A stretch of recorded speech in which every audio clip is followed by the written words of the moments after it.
Hello and welcome to that glorious time of the week where we get to learn a little bit more about this game that we're all so incredibly hyped about. It is EU5, it is Project Caesar, it is the Tinto Talks. And before we get into it, just want to say once again, let's try and get this number higher. 46.3% of you who watch my videos are subscribed, and I appreciate you, all of you, every single one of you.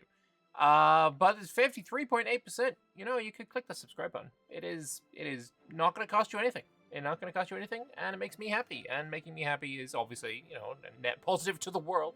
Anyway, I'm going to stop rambling.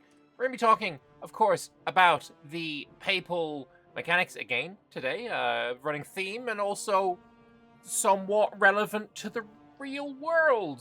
We're going to be talking about conclave mechanics in EU5. And in real life, there may or may not be a conclave happening kind of soon, for reasons I'm not going to get into. But anyway, kind of interesting that it happened the way that it did. Kind of interesting that, we got great timing. Great, fantastic timing. But anyway, let us get into the Tinto Talks. I love this art, by the way. I think it's absolutely gorgeous. Love this. Just everything that I'm seeing here. Fantastic.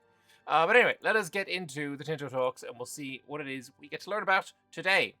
Welcome to another Tinto Talks, the happy St. George, oh yeah, it's St. George's Day today. I forgot. St. George's Day. Frickin' patron saint of England. Just forgot about that. Anyway, Wednesday. It's the Wednesday, where we talk about our entirely super top secret game with the codename Project Caesar. This week, we're talking about a trending topic. What happens if 2 or more popes are elected in papal conclave? What makes a man go, join the dark side? Nail 95 theses against indulgences on a church in Wittenberg. How does the General Council of the Catholic Church react to this? Or in other words, we'll be taking a look today about the 3 historical situations present in the game. The Western Schism, the Reformation, and the Council of Trent. Fantastic. When a pope dies, it's never happened. I don't know. It's not something we need to worry about, right? Some processes need to be started leaning towards the most important one, the papal conclave, which will determine the election of a new pope. So our chancellor reports death. We bring sad news. Pope Benedictus the 12th Fournier has died at the age of 75. He was Pope of the Papal States. His Holiness died naturally of old age. His memory shall live on forever in the many buildings he have left behind. As we currently do not have a pope, the country is now ruled through papal conclave. So we have Gustav Wilhelm Seeland becoming the head of the papal conclave. You lose a little bit of stability investment. Currently no possible heirs. This may last a while. While the pope dies, the cardinals gather to debate who will be the new pope. This could be quick, but sometimes it may take several years. And this was confirmed by Johann that it can actually take several years, right? It is not just a flavor thing. This is something that may actually happen. As shown last week, the special papal heir selection determines that a regency will start, with a clergyman becoming the head of the papal conclave. If it's the year 1360 or later, a schism might strike the Catholic Church, making for a divided election. So we have the schism of the Catholic Church. Schism has struck Catholicism and has thrown the Curia into petty factionalism. Even if the church has been divided before, this schism seems to be of a different nature. After the death of the last pope, a faction of Italian cardinals is pushing for the return of the Holy See to their own control, something they have desired ever since the papacy fell under French control. Opposing them, the French faction insists on the new pope remaining under their control. The demands of both factions seem irreconcilable, and Catholic world is swiftly descending into factionalism, and the Catholic world, in my opinion.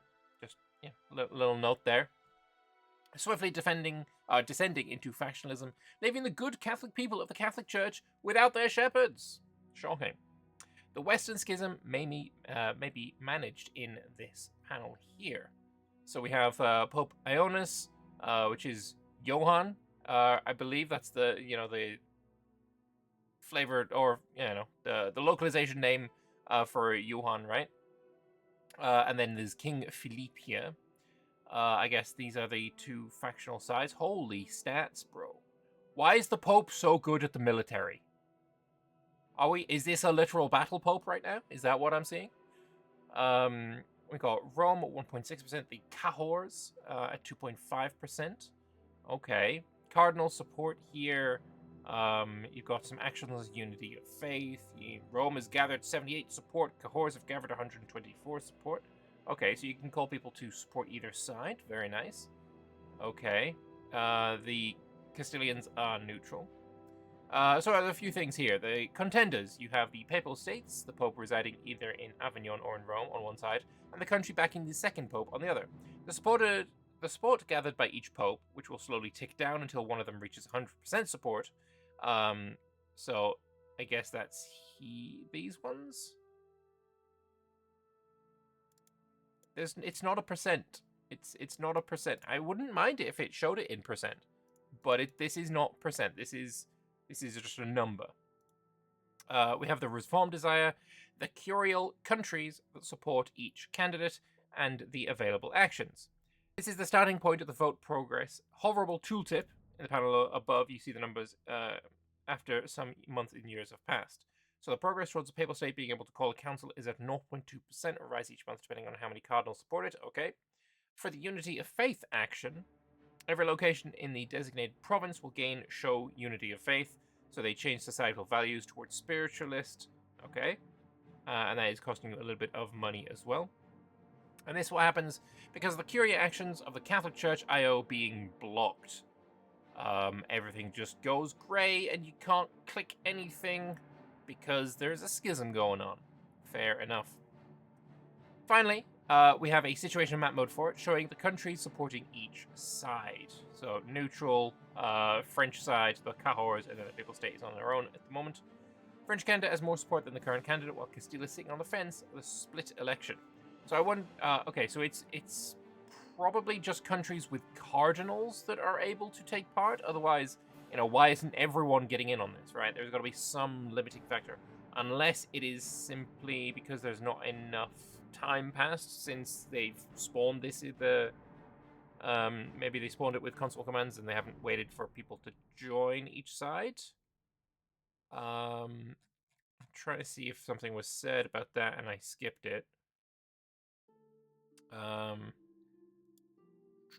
Curial countries, so only countries in the Curia, so I do believe it is countries with cardinals.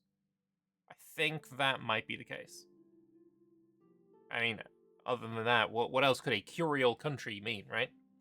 There'll be some possible actions to gather support for each candidate, and some events may trigger randomly during the situation. After a while, one of the candidates will gather enough support to reunite the Catholic Church again. So, the Catholic Church united again. After the council, the Church has been united again under a new Pope. The Catholic Church remains whole and unbroken, but the authority of the Pope has significantly weakened during this period. Hopefully, this has not damaged our faith permanently. True and real. However, there are more perils for the Catholic Church. After the year 1510, certain Augustinian monk will protest against the use of the Church starting the Reformation.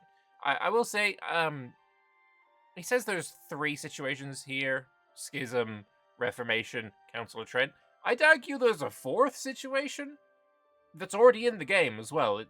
It's just we've kind of learned about it already in a previous Tinto talk. I'd argue the Hussite Wars are definitely fitting into this category of Catholic situations, right? Because what was the Jan Hus or the Hussite? Jan Hus is basically this guy's spiritual, reincarnator, right? So at the end of the day, I feel like there's an argument to be made that there's actually 4, not 3. Anyway, thoughts of disapproval against the Roman Catholic Church are spreading across Europe following the increasing practice of indulgences, raising questions concerning the greed of the Church. While these stayed rather broad and general accusations for now, a particular incident in Perugia has caused a humble monk by the name of Martin Luther to write and publish a thesis on the nature of true worship and the nature of our faith, specifically targeting the selling of indulgences, defaming them as greedy and unnecessary, as well as disputing the authority of the Pope to sell the same forgiveness that only God can grant. True enough. So we have the Reformation of the Catholic faith situation. When our Lord and Master Jesus Christ said repent, he willed the entire life of believers to be one of repentance. These were the first notes in the document of the 95 Theses found nailed to a church door, detailing the corruption of the Catholic Church. Having suffered an extended period of weakness and internal struggle, the Catholic faith seems ripe for reform. Many echo the same sentiment as the original author about the pureness of the internal faith and that only through God a Christian can experience forgiveness.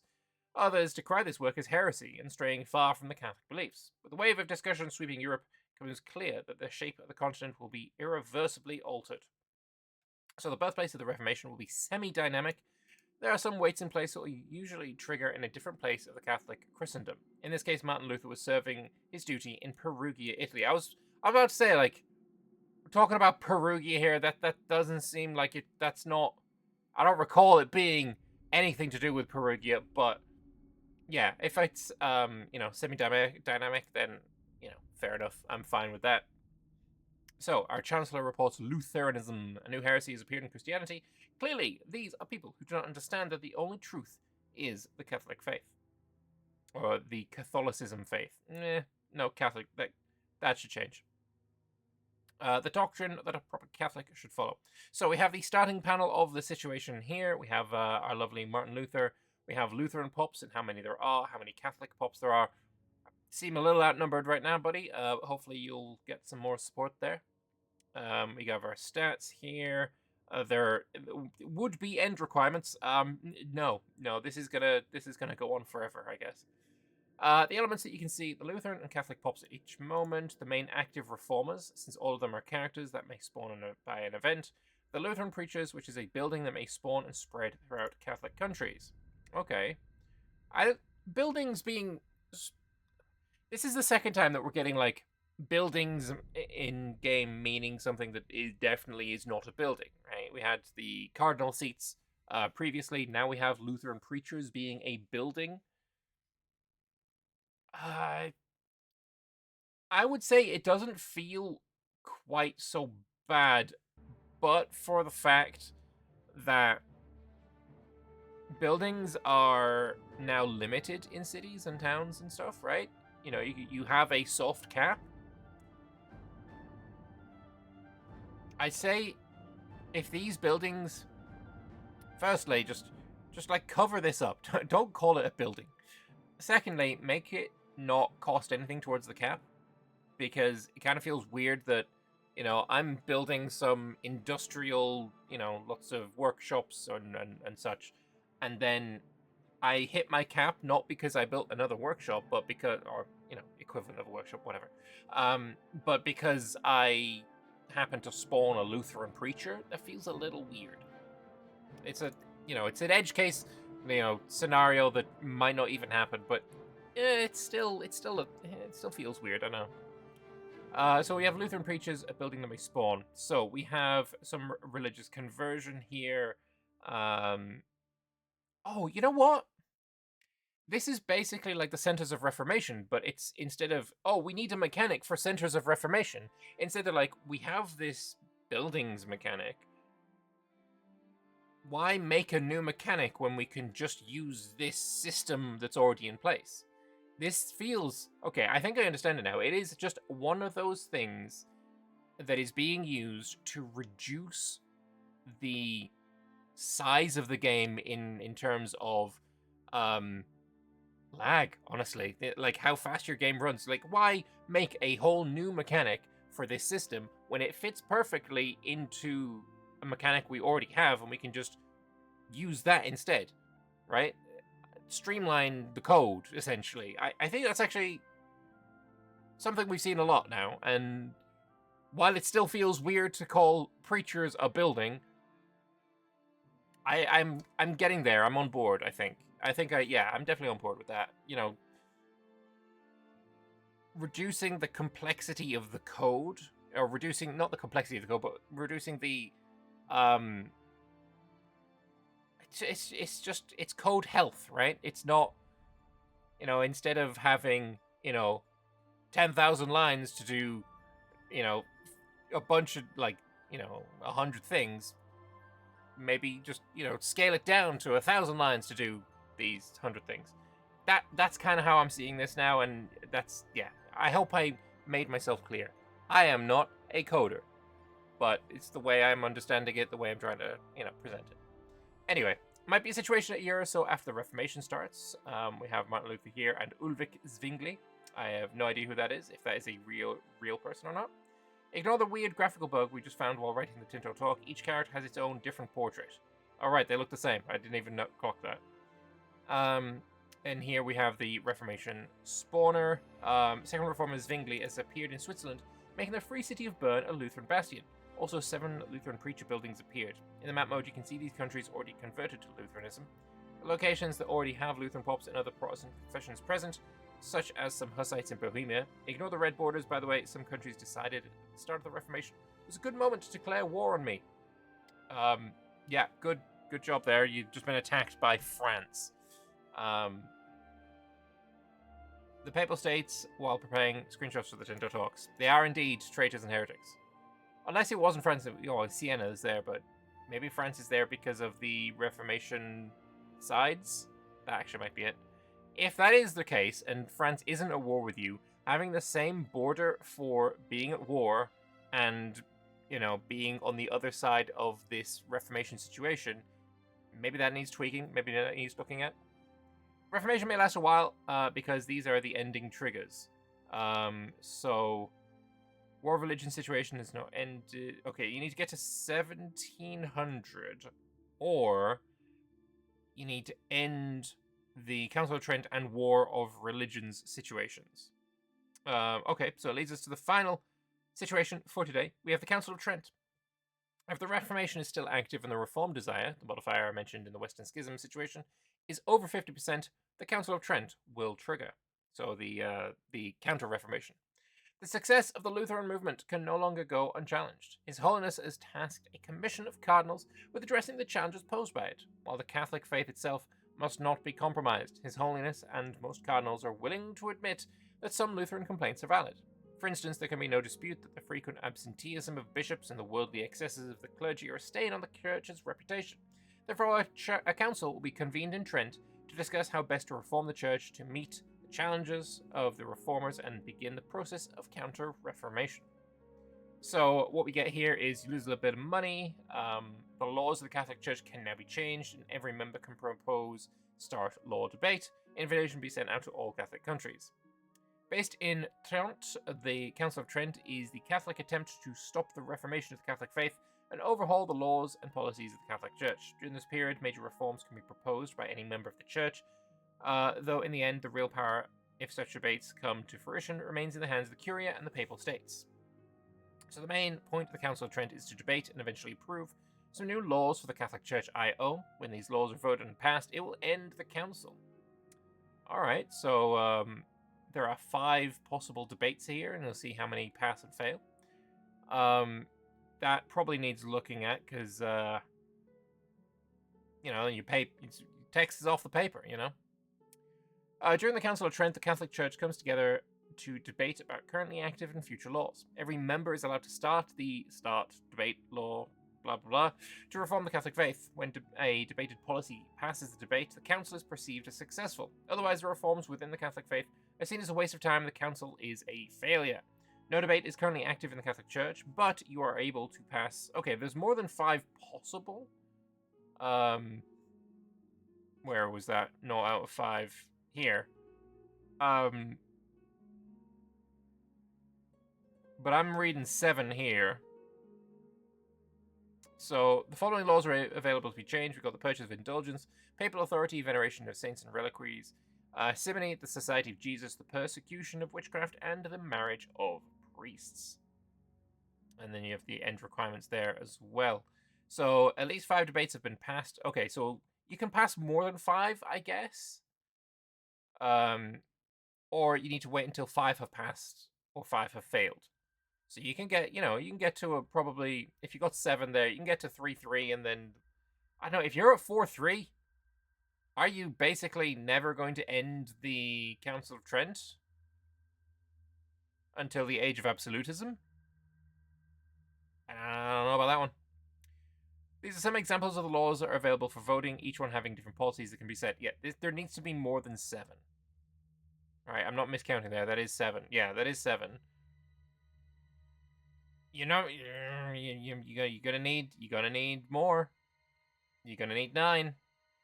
At least. Some examples of the laws. So we have the purchase of indulgence. It allows the following policies. Words are coming interestingly.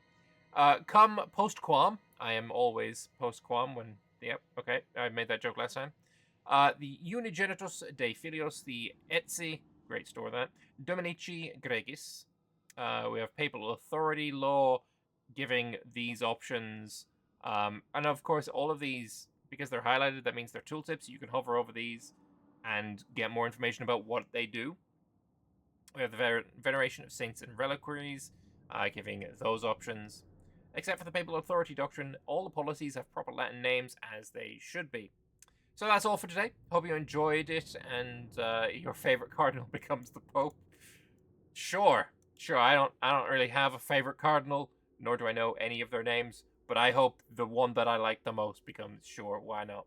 Next week, they'll be looking at the final piece of the Western Christian religious puzzle, the mechanics for the different Protestant confessions, and another situation, the War of Religion. Fantastic, looking forward to that.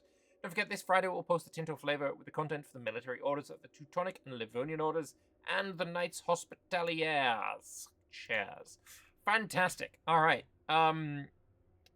Catholic has been one of my favorite religions in EU4 since forever. I guess since they had their rework in basically forever ago. And yeah, I think this is gonna be just as interesting. There's a lot of flavor here, which obviously is what I like. I like the flavors. And yeah, this seems more interesting than the Reformation in EU4. It just does. It still feels a little weird, having the things be counted as buildings, but at the same time, if it works to streamline the code, then that works for me. But anyway, I'd like to know what you guys think, so please do let me know in the comment section below. Until next time, until Friday, where we get to learn about the Teutonic Order, I will see you then. Bye-bye.